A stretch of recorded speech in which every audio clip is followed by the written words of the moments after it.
চলে এসেছি আজকে দুর্দান্ত খাবার নিয়ে। তা আজকে দুপুরে লাঞ্চে থালিতে কী কী আছে চটপট দেখতে থাকো। আজকে দুপুরে লাঞ্চে ভাত নিয়ে নিয়েছি, ভাত বেড়ে নিয়েছি এখানে, সাথে কাঁচা লঙ্কা, লেবু, মসুর ডাল, মাছের কালিয়া, এখানে আছে তেল পটল, এখানে আছে একটা সবজি পটল দিয়ে, কুমড়ো দিয়ে চচ্চড়ি, আর এখানে আছে করম চাল আচার, আর আছে এখানে দেশি মুরগির ঝোল, লাল লাল দেশি মুরগির ঝোল।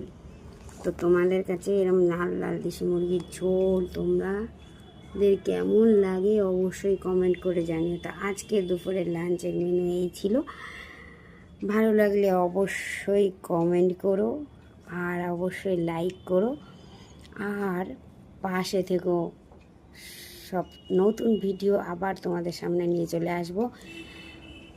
আজকের মতো টাটা, বাই।